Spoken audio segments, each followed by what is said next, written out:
Welcome, everybody. Thank you for joining us. As many of you who follow conservation or Rainforest Trust will know, conservation is currently undergoing a major paradigm shift with fewer new government-managed protected areas and more places where the stewardship of nature is in the hands of traditional or indigenous residents. Nowhere is that more evident than in the Amazon. And you may have seen our new strategy for saving the Brazilian Amazon that focuses substantially on the creation of indigenous territories. You might have thought this was a new idea, but Rainforest Trust's longest running and largest scale partner in the whole of the Amazon, the Center for the Development of the Amazonian Indigenous People of Peru, has been partnering with us to title land for indigenous people since 2002. With great success. Indeed, of the 156 parcels of land that Cedia has already titled with the support of Rainforest Trust donors, the average rate of deforestation has been 0.1% a year. That's 1 acre out of 1,000. Other traditional protected areas created over the same time period in the Peruvian Amazon have seen 3 times the rate of deforestation. So we are incredibly privileged to welcome tonight Danny Rivera, Director of Projects and Monitoring for Cedia. Danny's father, Leslie's, founded the organization. Danny is a trained biologist with degrees from the Peru National University of San Marcos and the National University of Costa Rica, who is equally committed to the conservation of biodiversity and to helping the indigenous people of Peru secure rights to land and resources. We are privileged tonight to have Danny join us live from Lima, Peru. Danny, welcome, and we can't wait to hear what you have to say. Thanks, James, and hi, everyone. Thank you for having me here. Please go ahead with your, feel free to go ahead with your presentation whenever you're ready, sir. Okay, right now I will. Great. So while Danny tees that up, he'll be giving a brief presentation, and then I'll ask a few questions, and then I'll read off the questions from panelists, but you can, from the visitors, but you can enter your questions in the Q&A tab at the bottom of your screen. At any time, so feel free to ask whenever you like. Danny, over to you. Okay, thanks, Jane. Well, what I want to share with you is a little bit of our story, Cedia's story, but also an important part of our story is the one we share with Rainforest Trust. Just to present our institution, well, Cedia, as Jane said, the Center for the Development of Amazon Indigenous People, has more than 40 years of existence. Cedia was founded in 1982 by the guy you can see there on his knees. He's Lelis, the one James mentioned. He's my father. This picture is really historic for us as an institution. This is one of the initial titling projects that we had, that is in Alto Madre de Dios. And there you can see what explain a little bit of our work. He is drawing a map surrounded by indigenous people representatives, by the superintendent or the chief of Manu National Park, and someone from the regional government. They are all together working on the titling process of one community. This is all to say that Cedia, by definition, at its start, was not created as a conservationist institution, but as an institution that wanted to defend the rights, mainly the land property rights of indigenous people.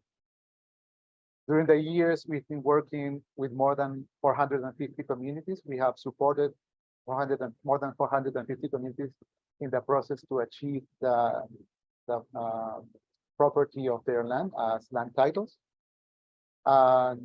Also, we have complemented our work not only with titling, but also with the complete land zoning or land planning of the whole rivers where we work. And that led us to the creation of protected natural areas. So far, we have supported the Peruvian government to create 9 protected natural areas of national level. adding more than 8 million acres of land to conservation. And something that we have here in Peru is that we create indigenous reserves that are lands created to preserve, not because they have an important conservation value, but in order to preserve the life of people, isolated indigenous people that live there. So we have supported the creation of 3 indigenous reserves, adding more than 5 million acres more. The story of Cedia for more than 25 years has been joined by Rainforest Trust. James mentioned that since 2002, we started working in projects that included community tithing, but our story goes a little bit farther. In 1995, with the support of Rainforest Trust, we made the first technical study for the creation of a national sanctuary. That is one of those 9 protected areas that I mentioned. And this is a really important, also a really important point for the story of Cedia and for our work. And it's the moment when we kind of passed from being just an institution focused on the defense of indigenous land to conservation. We were working with the Machigenga and Jine people in the Urubamba River. And with them, we achieved the titling of more than 40 communities. But there was a piece of land in the middle of these communities where the river cut the mountain chain that was called the Pongo de Mainique. That is like a cannon, Mainique cannon, let's say. And if you go through that cannon, through the river, you can see a lot of waterfalls coming down from the sides of the cannon. And one of them is really special. That is the Tonkini waterfall. That is the one that you're seeing there in that picture. And that was really special for the Machigenga people because according to their mythology, that was the river that took the souls of the people that died to heaven. So they could be given an additional or a new mission and come back to Earth. And they could come back as people, as animals, as water, rain, wind. And that is what defined them as immortal. So for them, it was really important to preserve that piece of land because they thought that if there was any time when those trees were cut and that waterfall was dry, the souls of the people that died wouldn't go to heaven or couldn't come back. So based on that cultural motive, we complemented that requirement with biological, ecological, and many other attributes of the Megantoni Sanctuary. And finally, after 10 years, in 2005, we ended up with the creation of a national sanctuary of over 350,000 acres. So that is the kind of experiences and work we make with communities that led us to conservation. So during the 90s, we had specific small supports from Rainforest Trust. Then during the 2000, the early years of this century, we also have some small projects that included land titling, but it was in 2013 when we began a new phase of work with Rainforest Trust, where we started working both on large projects that had a really, the main part or a very important part of the project was based on the protection of indigenous land as a strategy for conservation and for sustainable management of the Amazon. This map shows a little bit of that work. There you can see in green the dots that represent the projects that we have already done with Rainforest Trust during the years and have helped us protect over 14 million acres. Most of them in between protected areas and indigenous territories as communities titled for indigenous people. And currently we are working in 3 projects that will, at the end, will add for 4.6 million acres more. An important thing to tell you is that, remember that picture I showed you about lilies growing in the floor? It is a project that we started during the 80s over there, or during that time we could title those communities, but there were some small pieces of land that didn't get because we couldn't title those pieces of land, we couldn't have that complete indigenous territory, we couldn't create a complete buffer that protects also the Manu National Park. And this year we are starting a new project with Rainforest Trust that will get us there. Also, we are having a really important project right now of titling communities. Over 150 communities will be titled during the following 4 years. Just to show you the impact of the work of Cedia and our joint work with Rainforest Trust, I wanted to show you this map. This is the map of Peru. That's the whole country of Peru. Here I am only showing what we call native communities or indigenous communities. All of them are in the Amazon. As you can see, more than half of the Peruvian territory is Amazon. So those in yellow are all the communities that are titled right now. There's over 15 or 1600 communities titled. That in pink is the work of Cedia. Cedia has supported more than a third of all the native communities in Peru to achieve the land property of their lands, to achieve their land titles. But maybe more important for this presentation is this. There in orange, you can see all the communities that could be achieved and titled thanks to the support of Rainforest Trust. So a third of all the native communities in Peru were titled with the support of Cedia, and more than half of that with the support of Rainforest Trust. And there you can add the protected areas that are the ones in green, and this blue color is one of the indigenous reserves. This is only the work of Cedia with Rainforest Trust, all of this. But yeah, there are important acres for conservation, but they also mean something else, right? So we have, with the help of support, with the support of Rainforest Trust, we have established 4 protected areas. The ones that I showed you, the Madre de Dios Indigenous Reserve, that was, I think, the second indigenous reserve in Peru, created during the early years of this century. But also with Rainforest Trust, we have supported the land titling for over 260 communities. That means not only more than 7 million acres in the property of indigenous peoples and in proper conservation and sustainable management, but also the benefit for over 10,000 families that now have a title for the place where they live, and they can properly, legally, and sustainably manage their land and their resources. And just to finish, some key aspects of our work that we think that help in the sustainability of the conservation of this area. First, that organization strengthening and capacity building for indigenous peoples are really important. In fact, they are a keystone to our work. We don't title any community if we don't guarantee that we will work with them basic organization strengthening and capacity building.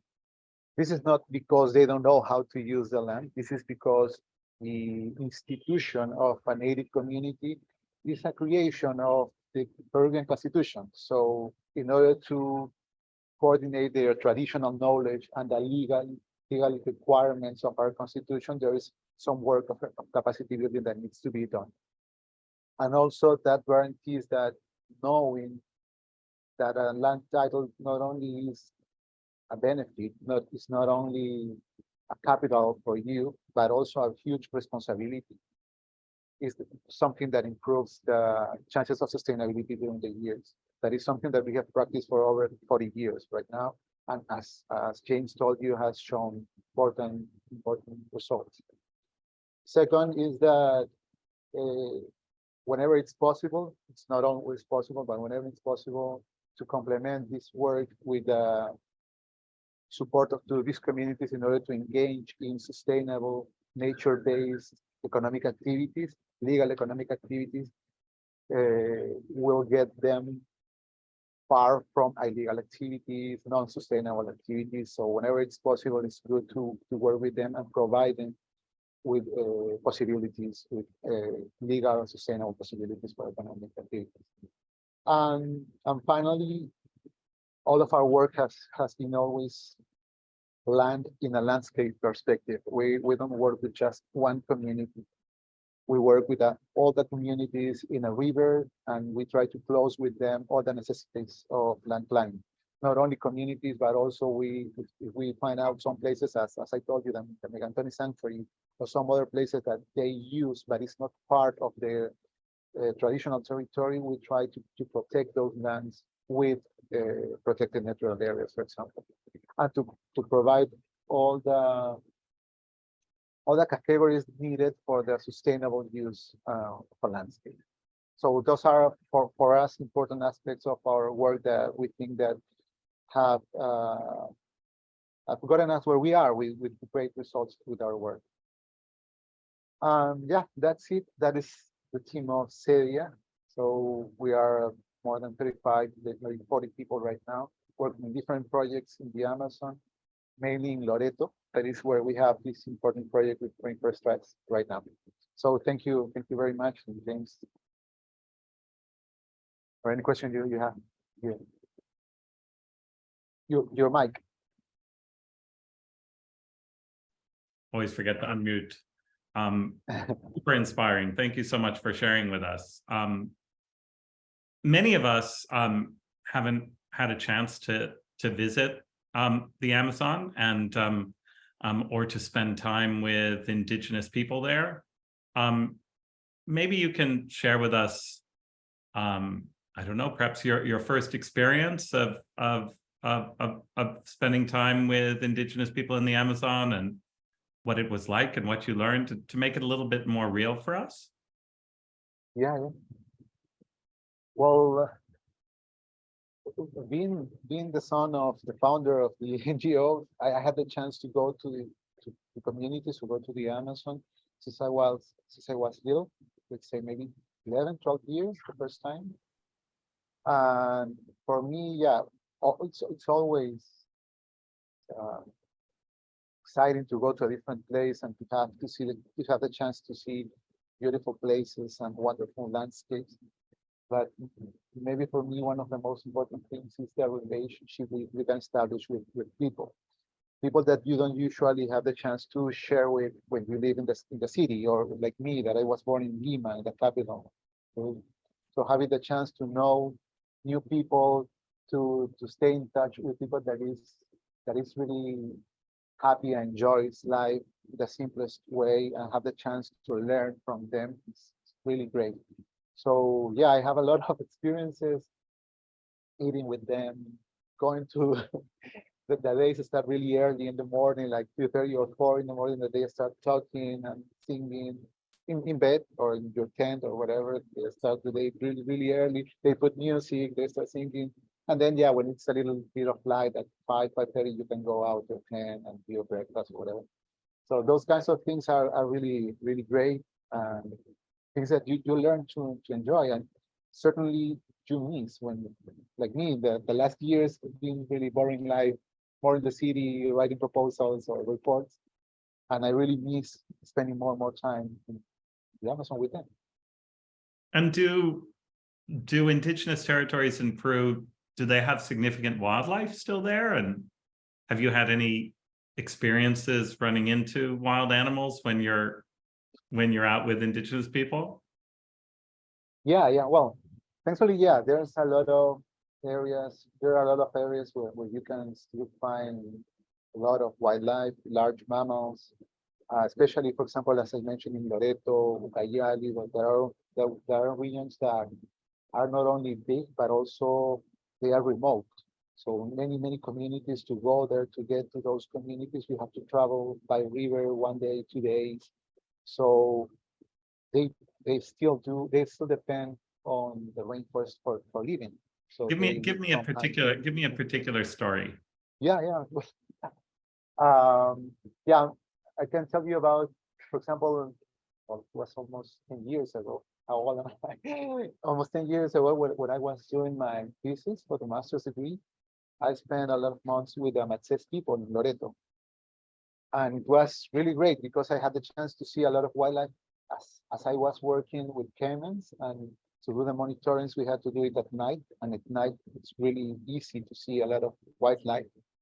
So I had the chance to see takers, ocelots, jaguars. But one of the most I don't know, things the things that I remember the most was once during the day, it wasn't during the night, but we were going to these new places to find new streams or new parts of the river where we weren't before, just to mark where I had to initiate my monitoring during the night and to end it. So we were exploring during the day, and we get to this stream that was really well known by them, by the Access people, because it was kind of a sacred place where you weren't supposed to be. But I knew that, but I didn't took it that serious. But I could see with the people that was with me that they were kind of worried. I don't know if worried, but they were kind of nervous going to this place. So we started entering the stream with our boat, going really slow. And then suddenly they started talking and screaming, and I couldn't see anything. They were just saying, well, look at that, look at that. And they were speaking in Maltese, and I couldn't understand, so because they were speaking so fast and I couldn't understand what they were saying. So they turned back the boat and went away. And then I was trying to understand what happened. Some of them said that they saw like a huge caiman. Some others said that they saw like a anaconda, and some said that was something huge coming from. And at the end, at the end of that afternoon, because that night we couldn't go to the river again. At the end of that afternoon talking, we realized that it was just a wave created by our boat.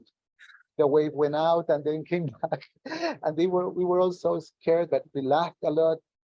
But also at the end of the afternoon, I understood, and all of us understood, that maybe if all people were saying that we shouldn't be there, there was a reason not for people being there, because they wanted to protect that part of the river, because there was something really sacred for them that we shouldn't be there bothering. So at the end, we decided just not to go. And we couldn't visit that place. It wasn't part of the analysis, but it taught us a good lesson, a lesson for life. I think. That's wonderful.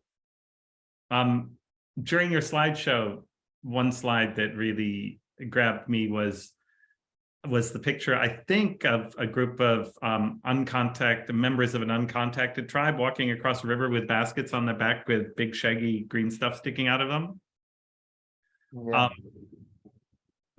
Tell us more, and in particular, how do you work with an uncontacted tribe that you're not allowed to have any contact with, and how do you protect their land if you can't ask them what their land is, and how does that possibly work? Yeah, well, Cedia has like a large story on protecting isolated indigenous people. In fact, we made the study and supported the creation of the first, at that time was called, it wasn't indigenous territorial reserve or something like that. Even when it wasn't any law to protect that kind of pieces of land. And as you said, it's really hard because you cannot go and contact them and ask them, where do you live? How do you live? What resources you use? So the approach here in Peru is indirect. So what you are allowed to do is doing overflights, that are the ones that you do after a lot of months of study, where you go and contact and interview people that lives in the surrounding.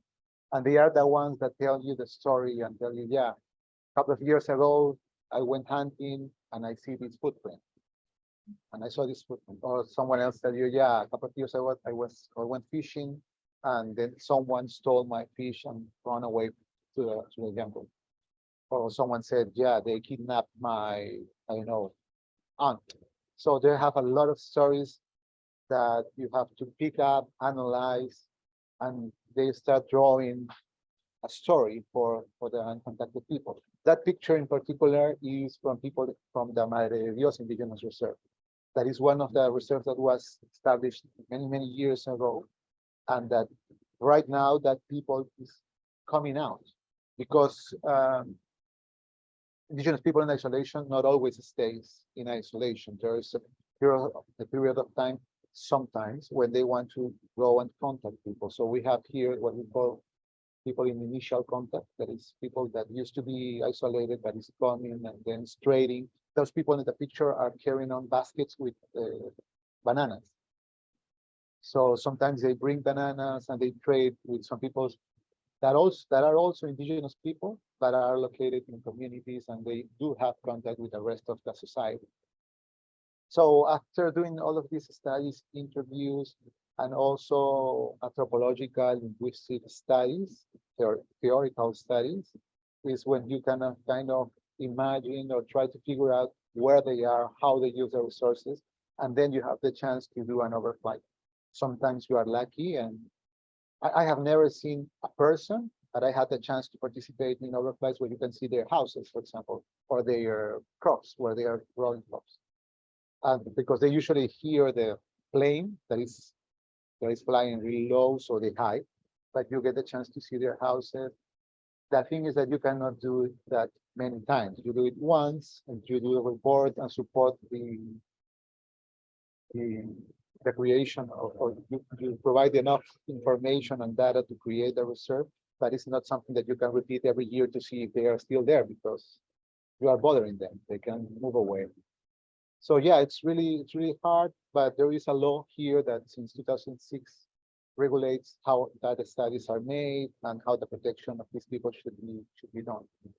Even though, especially this year and the past year, there is a lot of movement from people in the Congress and some political movements that are against the creation of indigenous reserve. They believe that these people does not exist, even when they have seen pictures. It's really a difficult time for the protection of isolated people right now here in Peru. Let me ask one more question, and then a bunch of people are asking questions, so I want to turn to those. But the one question I want to ask before turning to everyone is, I think, one that many people will have, which is, how do you know or reduce the risk that newly titled communities won't sell or rent their land to people or companies that will bring unsustainable activities and deforestation, or that they themselves will engage in unsustainable activities? Yeah, well, the thing is that I think I mentioned before in the presentation, when it's important to provide enough information during the process to these communities, to the people that live in the communities, letting them know that a title is also a huge responsibility. Most of the deforestation and most of the forest degradation that occurs here in Peru, I think everywhere in the world, occurs in what we call uncategorized areas. These areas that are not belonging to anyone, they are just state lands. So it's really easy to do deforestation, logging, or any other illegal activity or unsustainable activity. But once you are given a title, you are also given the responsibility to protect that land and to take care of that in a sustainable way. And you are supposed to do so following the laws of the country. And here we have strict laws to regulate activities as logging, as hunting, and the change of land use, for example. All of that is regulated. So given a title, you are also giving them the responsibility to respect, and if they do not respect, they can get a fine, or maybe they can even go to jail. So it's really important to do this work of capacity building with them, so they understand all of that, and they happily receive the title with all of the things that it brings. So that is one important aspect. And another important aspect is that we have found that the role of indigenous representative organization at a local level, or what we call the second level organization, that is communities. Then you have a group of communities, like 10 or 15 communities, they have an organization for that river, let's say. They play a really important work that, given their location and their closeness to communities, is not that political as the ones you have with indigenous representative organization for the whole country or region. So they play a really important role, and if you get a chance to involve them in the development and sustainable use of the communities they represent, they will find an agenda for them for the following years. So they will find themselves useful, that because really important problem with indigenous organizations at that local level here is that they are created during a conflict, let's say, or during a context, a special context that once it's solved, they don't have a reason to.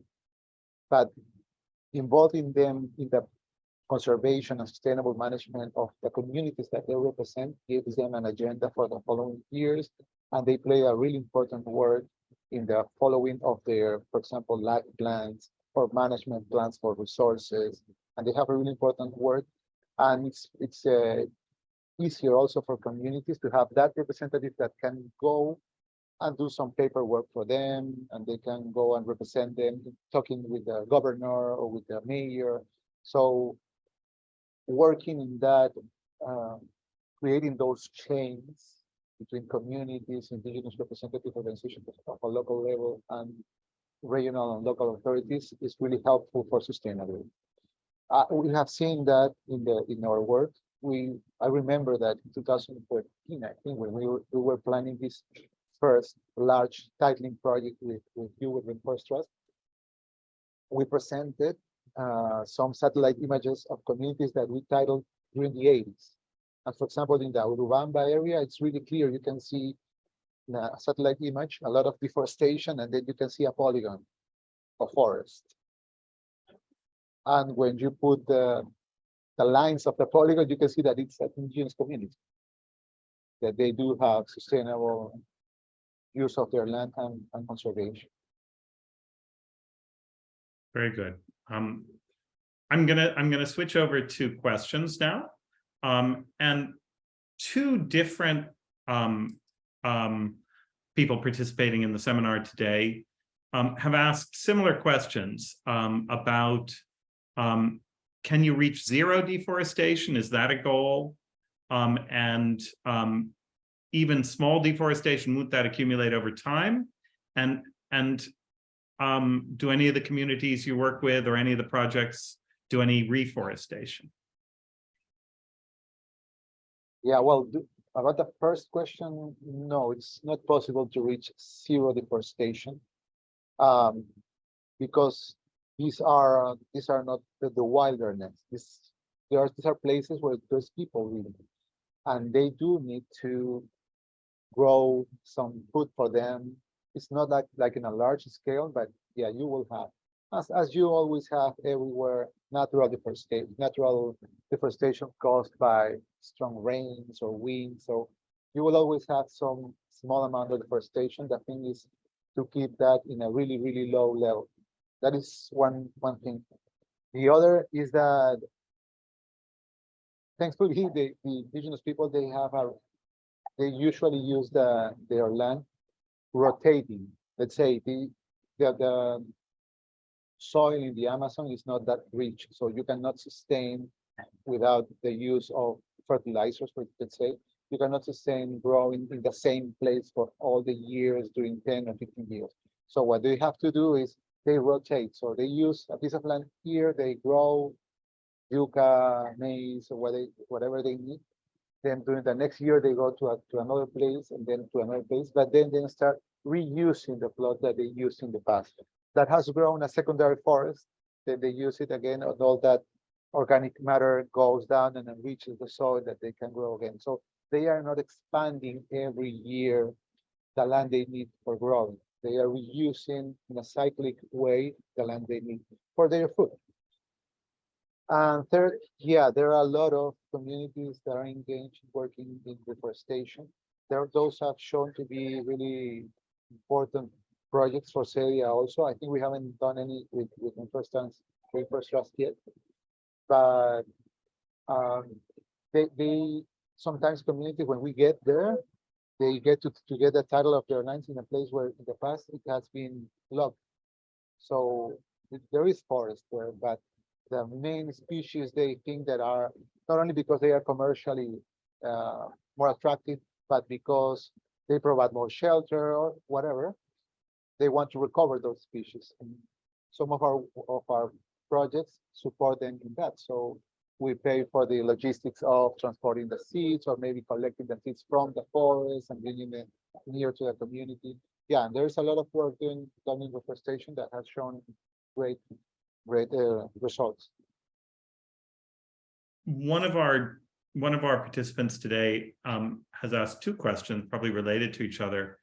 How do you actually use the donated money to achieve your goal? What do you actually do? And do you take measures to prevent outside people coming into the rainforest to cut down the trees? Yeah.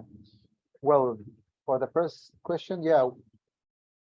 Most of the money that we get from the donation is used in what we call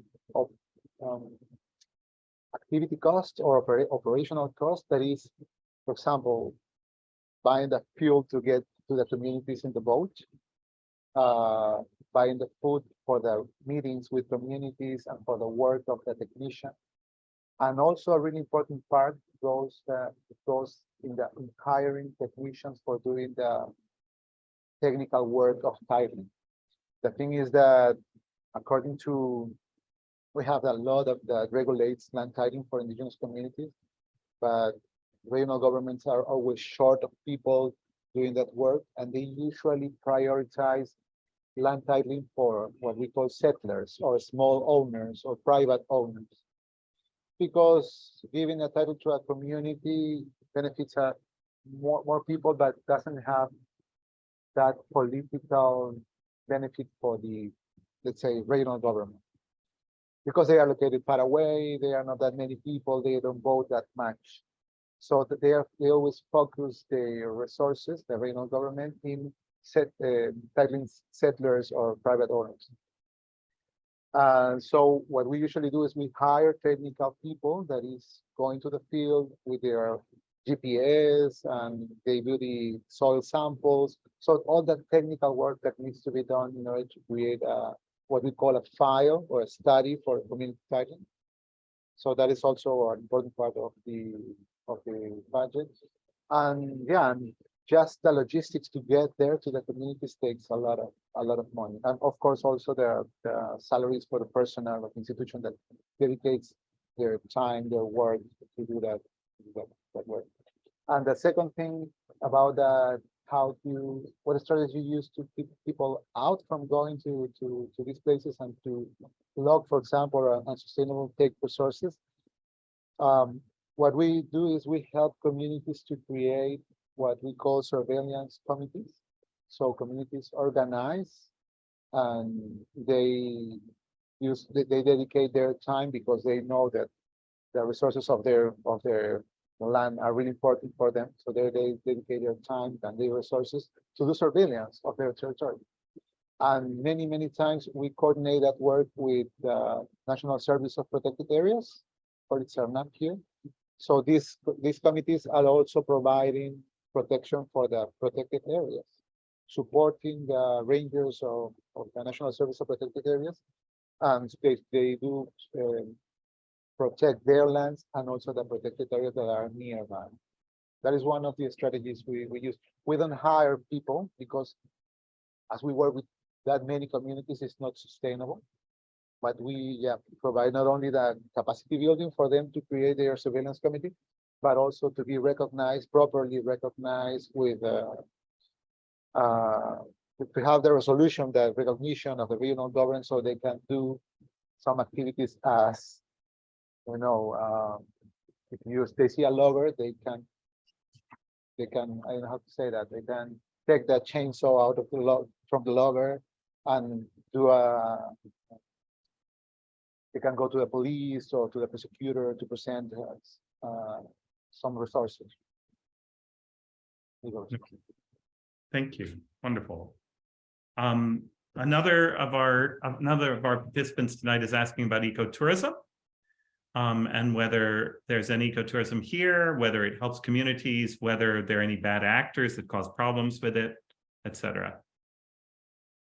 Yeah. Well, we have worked in ecotourism with some communities. The thing is that many of these communities are located in really remote places, so it's really hard to find the attractions that could bring people that far away that they cannot find somewhere else. So these communities have a lot of wildlife, beautiful landscape, But sometimes to get there, you have to travel 2 days just to be there and then come back two more days. So we have done it just with some communities that we think that are located a little bit closer to the near city, and they have a lot of attractions, let's say, of wildlife or natural attractions. But it's not the common thing that we can do.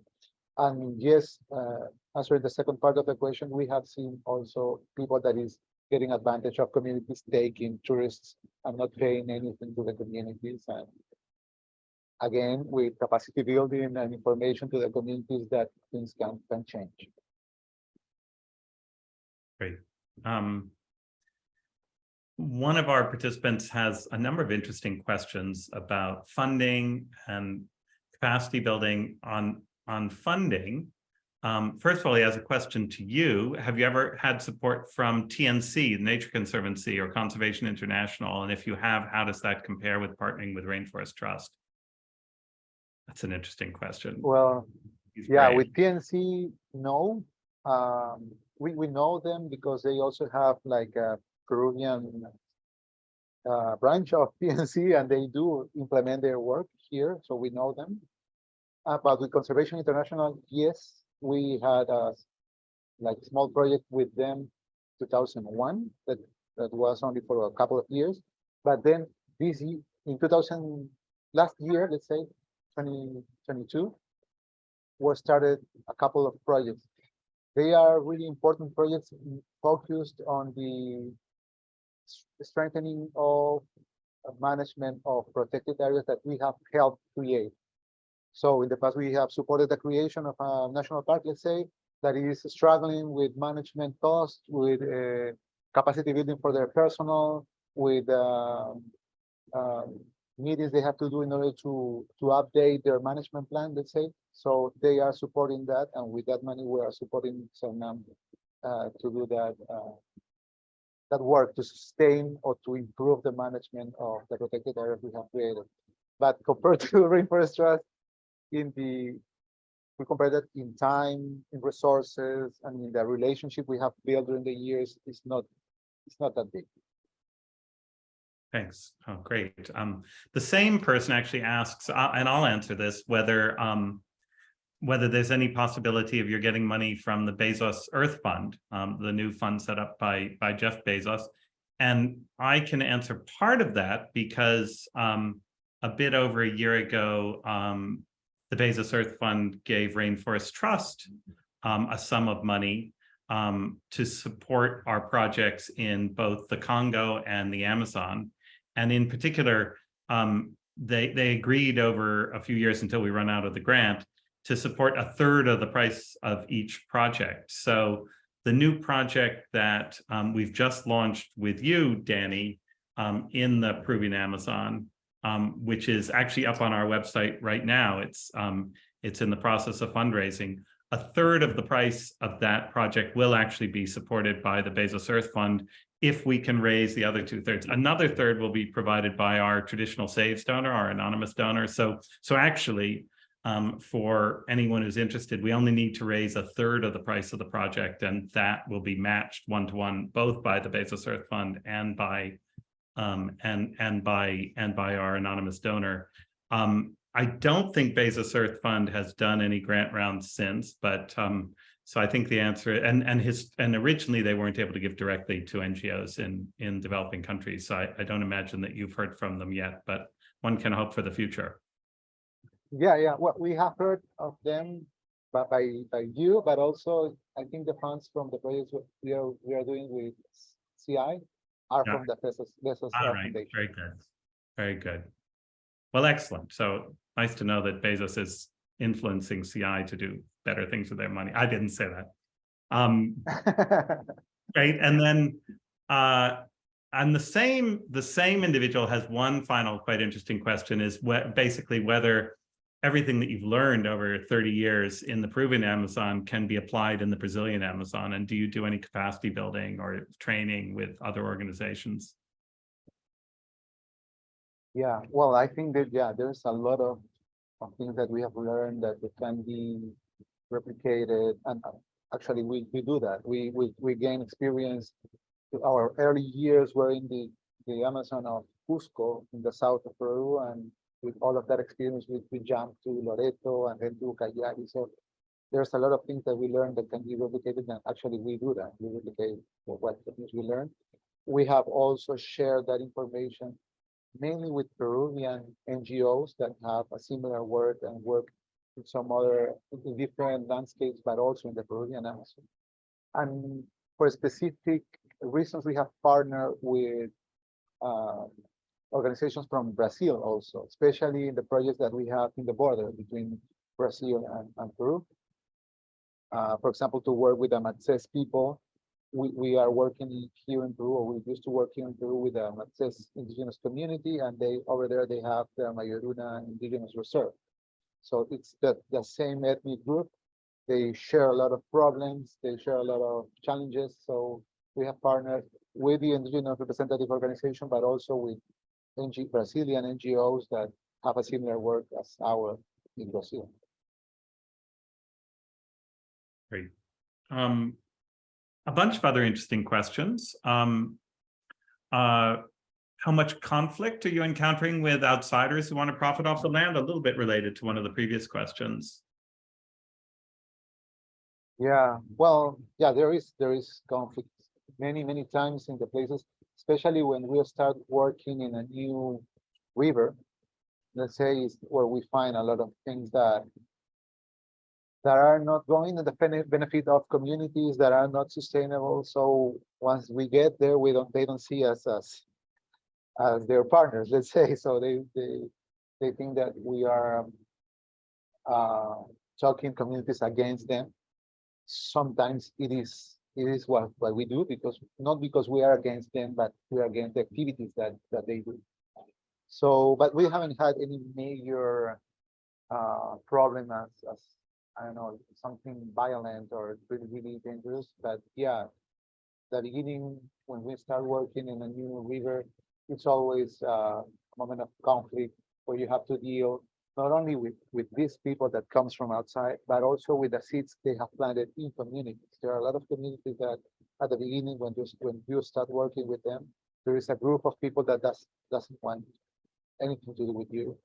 They speak to the community against the institution. They say they are going to sell your land. They are going to title that for their own benefit.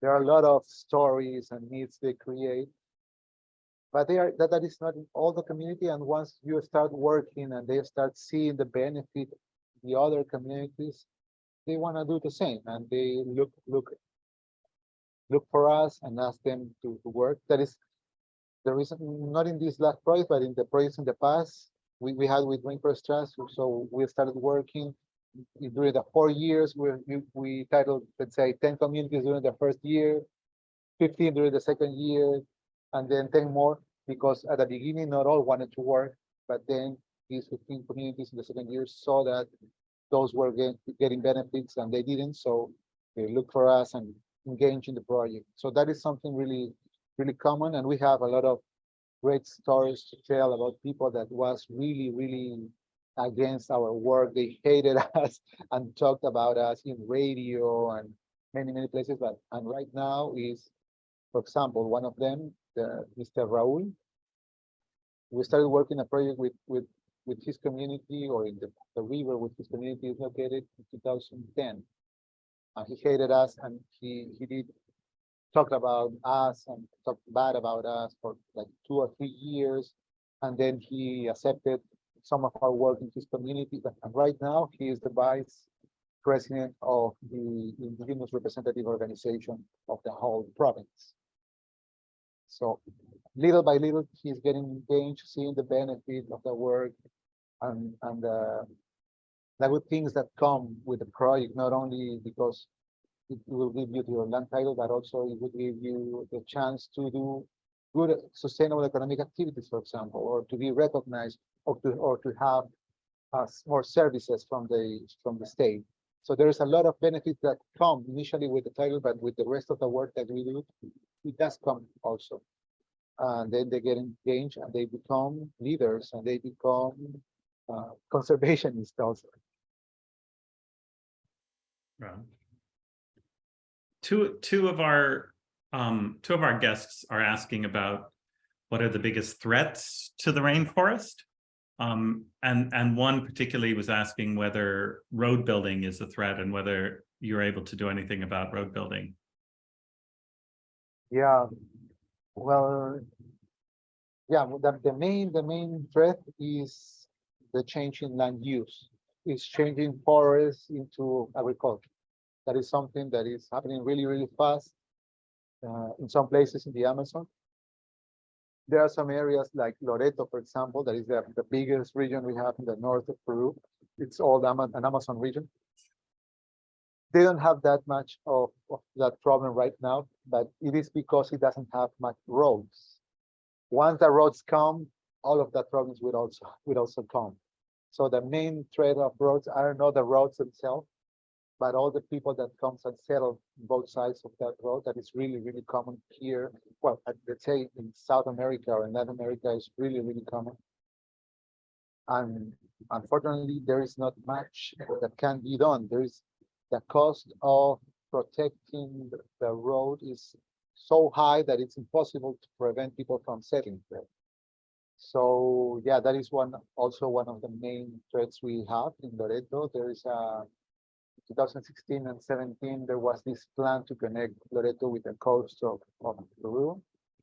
It hasn't come into a reality right now, but every year or every time we have elections for regional governor or for president, there is a project that is brought again and it's brought again. So yeah, maybe it would be a problem to face in the future. What can we do is, again, give the property and the responsibility of the land near the road. So you will have their responsible people to take care of their land. You cannot have rangers or you cannot have police officers in the road preventing people from settling. But if you have a formal, well-trained owner near the road, they can defend their lands more easily and more practically, let's say. That is an important threat. In some other places that are more remote, the main threat is forest degradation by logging mainly.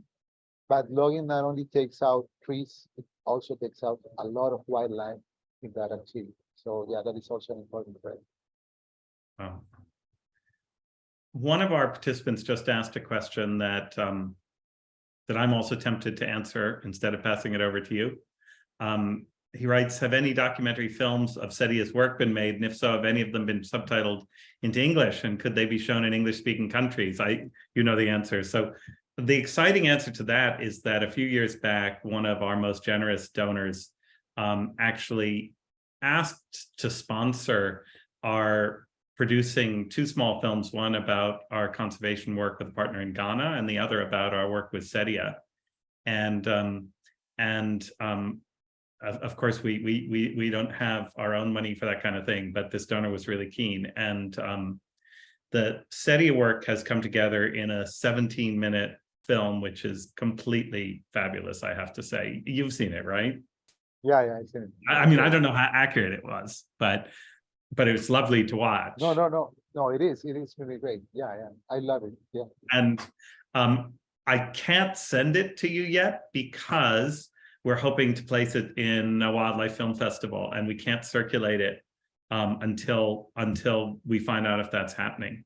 But very shortly we should be able to, and obviously we'll then circulate it to everyone here and everybody who we invited to come see. So something to look forward to. I mean, I don't know whether it'd be as riveting as Danny in person, but it's really a lovely film, and it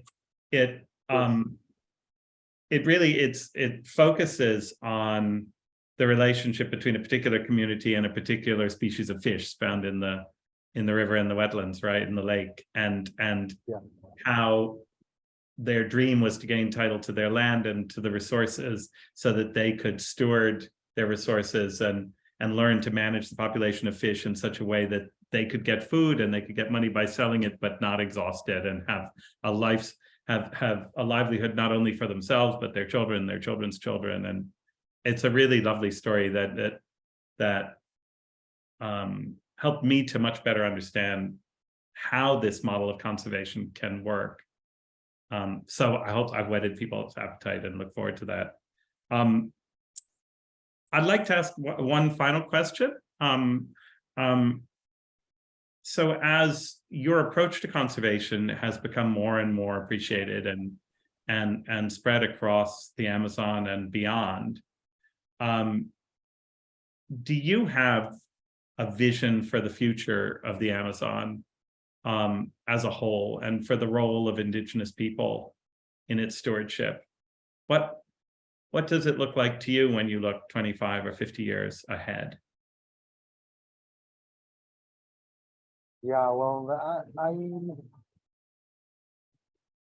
I think there is a good future for the Amazon, especially in the hands of Indigenous people. I think they are the ones that, I mean, in the past, a lot of governments thought that there was no one in the Amazon, so they had to took the responsibility not only to, unfortunately, not to protect, but to use and explode the Amazon. But in the past years, during the last, let's say, 30 or 40 years, they have learned that there is a lot of people that have been living there for thousands of years, have been doing a proper use and sustainable use of the resources, and keeping the trees and keeping the forest as a good strategy for conservation, but also for providing to people. So I think that we are working in that understanding that the governments and institutions like us will be fighting for that recognition of that the future of the Amazon is in the hands of Indigenous people. They are the ones that traditionally know how to properly use it and conserve it. And they are the ones that provided the right tools, the right capacity, and the support they need, can take the Amazon as an important capital for the whole humankind, and sustain it and use it properly for the future, for all the benefit of all of us. Well, thank you, Danny, for that vision, and for your leadership of such an extraordinary organization doing such incredible work at vast scale. We really are privileged to partner with you and help to support your work. And we're privileged that you're willing to take an hour with us this evening. Go ahead. No, thank you. Thanks for trust for all the support, for all these years that we have your support, and not only, as I said, in resources, because I think that our relationship goes really far beyond that. I have made a lot of good friends in Rainforest Trust, and getting also not only information and data that is really important for our work, but also capacity building, and capacity building not only for me, but for all of the staff of Cedia has been really, really important. So we are really thankful to you and to the board and your supporters. Well, I have to bounce those thanks to our donors and supporters, because of course we don't print the money that we send you in the basement. Every dollar we receive from incredibly generous people who make sacrifices in their lives and prioritize this over other things because they care so deeply about your mission. So thank you, everybody, for your ongoing support of Rainforest Trust work more broadly and of Cedia. You will find the latest Cedia. We usually don't have active fundraising going on during these talks, but by coincidence, you will in fact find a wonderful Cedia project that needs funds on our website, if now is a good time and you feel able. But whether or not that's true, thank you for taking the time to join us, everybody, and for being supporters of Cedia and Rainforest Trust. Good night.